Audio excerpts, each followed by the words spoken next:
Hello everyone, তোমরা সবাই কেমন আছো? আই হোপ সবাই খুব ভালো আছো। আমিও খুব ভালো আছি। আমি পূজা। তোমাদের সাথে শেয়ার করতে চলে আসলাম আবার একটা নতুন মিনি ব্লগ। তোমরা সবাই জানো আমি ২ দিন হলো দিদির বাড়ি এসেছিলাম। এটা ছিল দিদির বাড়িতে আমার লাস্ট ডে। কালকেই বাড়ি চলে যাচ্ছি।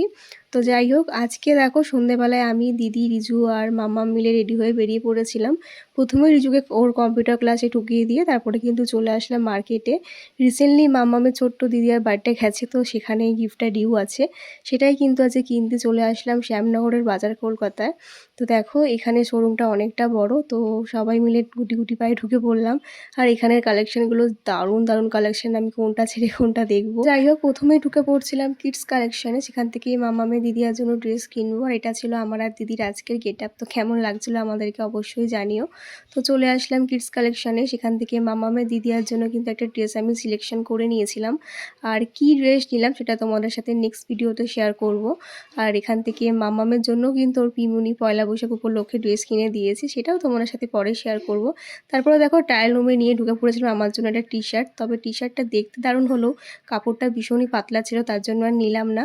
ফাইনালি আমাদের শপিং কমপ্লিট হয়ে গেল। ওই দিক থেকে রিজুকে নিয়ে কিন্তু আমরা বাড়ি যাওয়ার জন্য রওনা দিয়ে দিলাম। তো আজকের ভিডিওটা এখানে শেষ করলাম। কেমন লাগলো অবশ্যই তোমরা জানিও। ভালো লাগলে কিন্তু অবশ্যই লাইক কমেন্ট করতে কেউ ভুলো না। তাহলে চলো আজকের মতন টাটা, দেখা হচ্ছে নেক্সট ভিডিওতে। বাই সবাইকে।